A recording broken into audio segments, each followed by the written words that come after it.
I'm doing this book now on A Course in Miracles according to AI.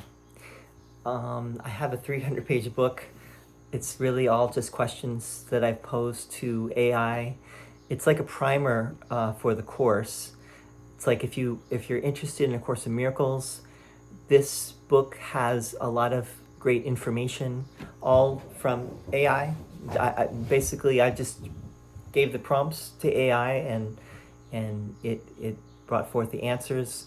You might ask, well, I could just do that myself. Why do I need you to prompt AI? Well, I think the value of this book partly is because I do ask some interesting questions, and it's all in one place. So if you want to see it all in one place, for someone who might be new to A Course in Miracles, this might be a useful book or not. I don't know. I think it's interesting to start to look at the Course in light of AI, and it's been an interesting exercise for myself. The book is nearly finished now. I will share more as we go forward, as it gets closer. It's almost, I would say in a few more days it'll be finished. I have to write an introduction for it now. Anyway, here's a question that I posed today. Interested to hear about those who have been ACIM students who later broke with ACIM or left ACIM and publicly spoke out against it. So what I asked was, who is the most famous person who was an ACIM student and then publicly broke with it and spoke out against it? Here's the answer I got today. Based on available information, believe it or not, Helen Schucman, the woman who scribed A Course in Miracles, is perhaps the most notable individual associated with the Course who later expressed significant doubts and reservations about it, even to the point of publicly criticizing it. Here's why she fits this description. She had a central role in ACIM's origin. Helen Schucman's role in the creation of ACIM is undeniable. She claimed to have, quote, scribed, unquote, the text through a process of inner dictation, which became the basis of the Course's teachings. Later criticisms and depression accounts suggest that after ACIM's publication, Schucman expressed doubts about its origins and the community that grew around it.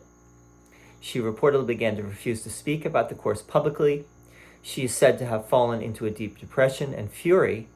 She cursed the Course as, quote, that damned book, unquote, fearing it would create a cult and regretting its publication.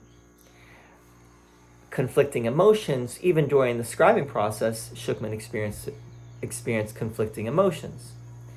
While other figures have expressed criticisms or left the ACIM community, Helen Schucman's unique position as the scribe and the intensity of her later reservations make her a prominent example of someone deeply involved with the Course who later distanced herself from it. It's important to note that interpretations of Schucman's later experiences vary, and her criticisms don't diminish the significance of the Course for many who have found value in its teachings. Yeah, now someone who would read this is why AI can be perhaps misleading.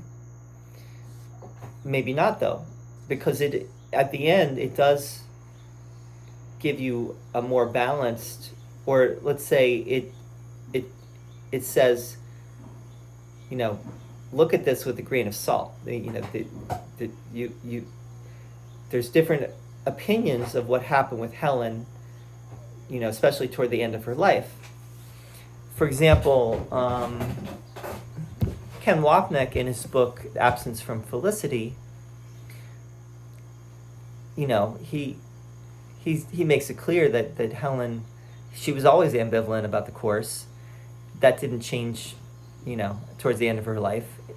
Maybe towards the end of her life, she was even more upset about it, but she was also seemed to be having a hard time with the process of dying.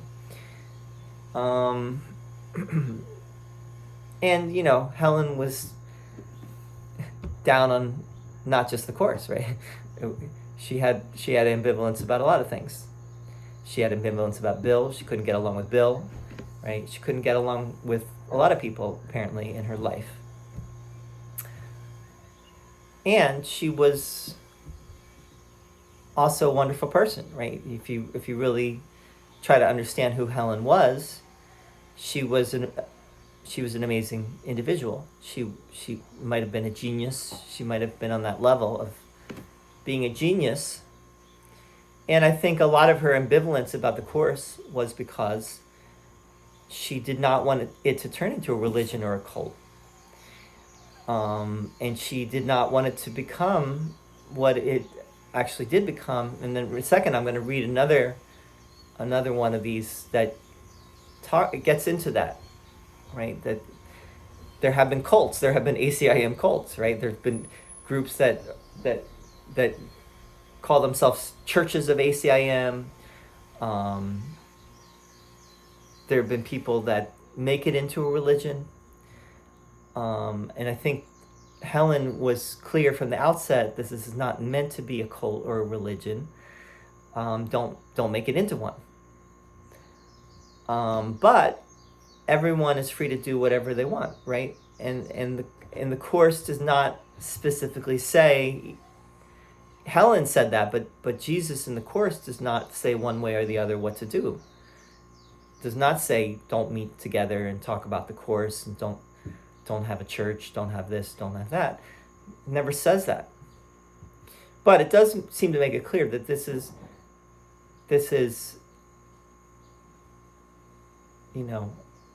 supposed to be engaged with by an individual. Now, some people even take up issue with the idea of the Course being a self-study course.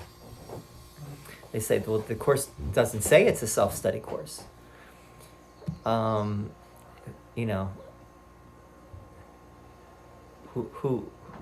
Who says it's a self-study course?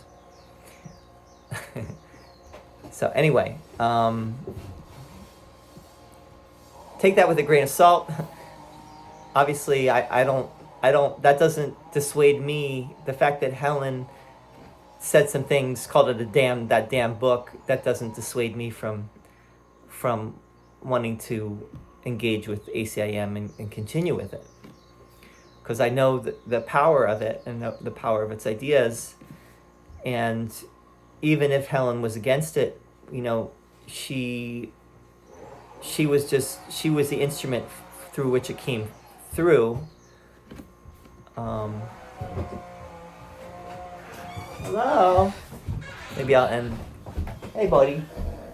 How's it going, buddy? Left my big bag. You did? It's on the car. Oh. I'm going to finish this another time, okay?